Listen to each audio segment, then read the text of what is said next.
కళ్యాణ్ బలపరుస్తూ తిరుపతిలో గాజు గ్లాసు గుర్తుకు ఓటేసి తనను గెలిపించాలని తెలుగుదేశం బీజేపీ బలపరుస్తున్న జనసేన ఎమ్మెల్యే అభ్యర్థి ఆరణి శ్రీనివాసులు కోరారు. తిరుపతిలో అవినీతి పాలన అంతానికి ప్రజలు నిర్ణయం తీసుకున్నారని, వచ్చే ఎన్నికల్లో రాష్ట్రంలో ఎన్డీఏ ప్రభుత్వం ఏర్పాటు ఖాయమని ఆరణి శ్రీనివాసులు ధీమా వ్యక్తం చేశారు.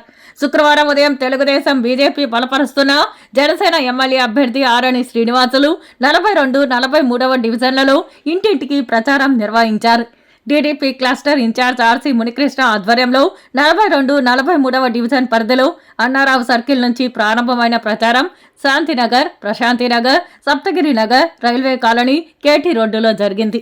2 డివిజన్లలోని ప్రజలు ఎన్డీఏ కూటమి అభ్యర్థి ఆరణి శ్రీనివాసులకు అడుగడుగున హారతలు పట్టి స్వాగతం పలికారు. ప్రచారంలో భాగంగా టిఫిన్ అంగడిలో ఆరణి శ్రీనివాసులు దోశలు వేశారు. అలాగే రోడ్డు పక్కన చొక్కాలను ఇస్త్రీ చేశారు. గత 5 ఏళ్ల వైఎస్ఆర్ కాంగ్రెస్ పాలనలో తిరుపతిలో అవినీతి రాజ్యమేలిందని ఆరణి శ్రీనివాసులు ఆరోపించారు. పవన్ కళ్యాణ్ ప్రజలు బలపరిచి ఎన్నికల్లో జనసేన గుర్తైన గాజు గ్లాస్ కు ఓటేసి తనను గెలిపించాలని ఆయన కోరారు. అలాగే తిరుపతి పార్లమెంటుకు బీజేపీ అభ్యర్థి వరప్రసాద్ను కమలం గుర్తుపై ఓటేసి గెలిపించాలని ఆయన విజ్ఞప్తి చేశారు. ఈ కార్యక్రమంలో మాజీ MLA Mohan, Mandalapu Mohan Rao, TDP cluster ఇన్ఛార్జీలు పులుగోరు మురళి, శ్రీధర్ వర్మ, దంపూరి భాస్కర్, సురా సుధాకర్ రెడ్డి, పుష్పవతి యాదవ్, టీడీపీ సీనియర్ నాయకులు కోడూరు బాలసుబ్రహ్మణ్య, ప్రభాకర్, శేఖర్ తదితరులు పాల్గొన్నారు.